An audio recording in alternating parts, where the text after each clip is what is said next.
Bamananw ko kuma fɔlen kɔrɔ tɔ ko o ye dalama ye. Aw ɲɛ bɛ ni so dagabana minnu na, tunga lafiya de ni so dagabana ye ni k'a jɔ an ka tunganage minnu sigilen bɛ jamana kɔ kan ni olu ye danaya ta k'a da tunga lafiya kan. Nin so in kelen-kelenna bɛɛ lajɛlen bɛ jalakɔrɔbugukaw olu de fɛ yen nɔ. E maa min bɛ yen nɔ k'i b'a fɛ ni ka terrain sa tunga lafiya maaw bolo, o ka nɔgɔ. Terrain bɛ tunga lafiya maaw bolo Banankɔrɔnikaw fɛ yen nɔ min n'u bɛna kɛ cité hectare 3 o de sanfɛ. Terrain kelen-kelenna bɛɛ lajɛlen ye titre foncier de ye wa 15/20 o de don. Sɛbɛnwari 4,400,000 ani 100,000 i bɛ se k'a sara dɔɔni kalo 12 kɔnɔna la i bɛ euro wari 573 ni ka o bɔ walima kalo 18 i b'a sara dɔɔni euro wari 382 i bɛ o bɔ o bɛ bɛn kalo 18 ma a dɔgɔdɔgɔnin saralen kɔfɛ terrain ale bɛ k'i ta ye ne maa min y'a dɔn k'a fɔ ko sɛbɛnwari 4,400,000 ani 100,000 bɛ i bolo yɔrɔnin kelen i bɛ se ka i ka wari sara terrain ale bɛ k'i ta ye aw maa minnu fana bɛ yen nɔ k'a fɔ aw tɔgɔla terrain bɛ aw bolo terrain ninnu papier ye titre foncier walima permis d'occuper de don i b'a ta k'a di tunga lafiya maaw ma i n'a fɔ aw ɲɛ bɛ ja minnu na cogo min na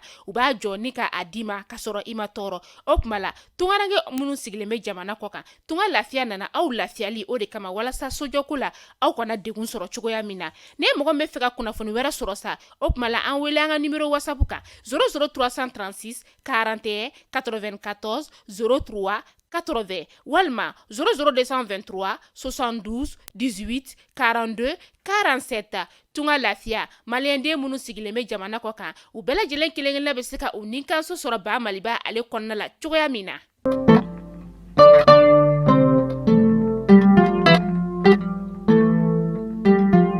Tɛnɛ février kalo tile 20 san 2023 aw minnu sɔgɔlen don an na Mali kunnafoni jabarani sanfɛ aw ni yantuma ni aw ka bi don kibaru kɛnɛ sigilen.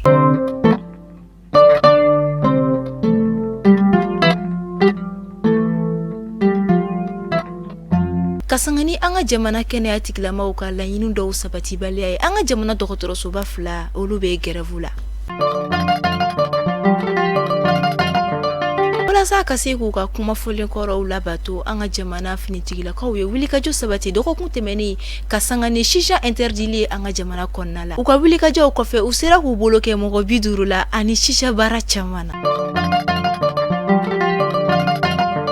Kasangani jaraw tɛmɛlen an ka bɔlɔlɔ siraw kan Dr Amadou Albert Maïga ni ale CNT farikolotigi dɔ ye ale kumara a y'a yira k'a fɔ ko a tɛna mɛn tuguni an ka finitigilakaw bɛna sebagaya ta kokura Kidali dugukolo kan. Ethiopie jamana premier ministre ale kumara a y'a yira k'a fɔ ko continent africain ni a tɔgɔla siège ka kan siège min ye siège permanent au conseil de sécurité de l'ONU. Kenya jamana kuntigi kumala sommet de l'Union africaine tɛmɛlen kɔfɛ a ye a yira k'a fɔ farafina ka kan ka don ba la kosɛbɛ u ka yetaw kɔnɔna la.